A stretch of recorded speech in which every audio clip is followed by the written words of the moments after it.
ഈ സ്വർണ്ണപ്പാളി ശബരിമലയിലെ ദ്വാരപാലക ശില്പത്തിൽ പിടിപ്പിക്കുന്ന ദൃശ്യങ്ങൾ അത് മാതൃഭൂമി ന്യൂസിന് ലഭിച്ചിട്ടുണ്ടായിരുന്നു. 2019 സെപ്റ്റംബറിൽ സ്വർണം പൂശി എത്തിച്ച പാളികളുടെ ചിത്രമാണ് പുറത്തു വന്നത്.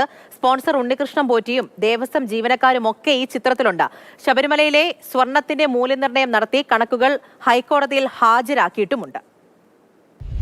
ശബരിമലയിലെ സ്വർണ്ണപ്പാളി വിവാദത്തിൽ വളരെ നിർണായകമായിട്ടുള്ള ഒരു ചിത്രമാണ് മാതൃഭൂമി ന്യൂസ് പുറത്തുവിട്ടിരിക്കുന്നത്. 2019 സെപ്റ്റംബർ 13 അന്ന് സന്നിധാനത്തെടുത്ത ഒരു ചിത്രമാണ്. അപ്പോഴാണ് ഈ സന്നിധാനത്ത് നിന്ന് ദ്വാരപാലക ശില്പങ്ങളിൽ നിന്ന് ഇളക്കിക്കൊണ്ടുപോയ സ്വർണ്ണപ്പാളികൾ സ്വർണം പൂശി തിരിച്ചെത്തിച്ചത്.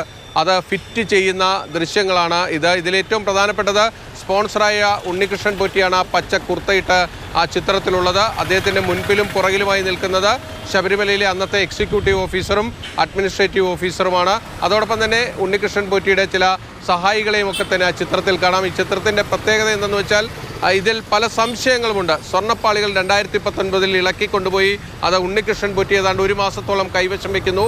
അതിനുശേഷമാണ് ചെന്നൈയിലെ സ്മാർട്ട് ക്രിയേഷൻസിലേക്ക് കൊണ്ടുപോകുന്നത്. യഥാർത്ഥത്തിൽ ശബരിമലയിൽ നിന്ന് ഇളക്കിക്കൊണ്ടുപോയ സ്വർണ്ണപ്പാളികൾ തന്നെയാണോ സ്വർണം പൂശി തിരിച്ചെത്തിച്ചത് എന്നൊരു സംശയം പലരിലുമുണ്ട്. ആ കാര്യങ്ങളിലടക്കം വ്യക്തത വരുത്താൻ കഴിയുന്നൊരു ചിത്രമാണിത്. അതോടൊപ്പം തന്നെ ഇതിൻ്റെ തൂക്കം കുറഞ്ഞുപോയത് എങ്ങനെയെന്ന സംശയം ഹൈക്കോടതി അടക്കം ഉന്നയിച്ചിട്ടുണ്ട്.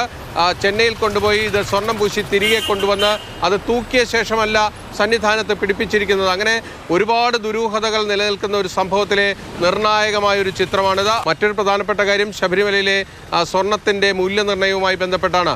2019 ഇതിനു മുൻപ് ശബരിമലയിലെ സ്വർണത്തിൻ്റെ മൂല്യനിർണ്ണയം നടക്കുന്നത്.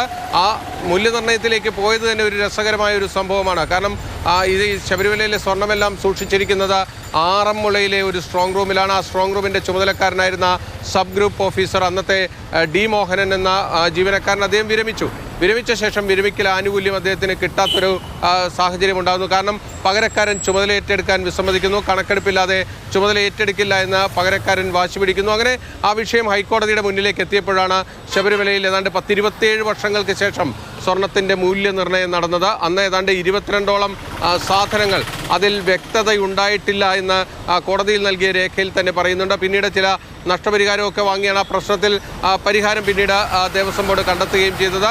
ഇപ്പോൾ വീണ്ടും ശബരിമലയിലെ സ്വർണത്തിൻ്റെ മൂല്യനിർണ്ണയം നടത്താൻ പോകുന്നു.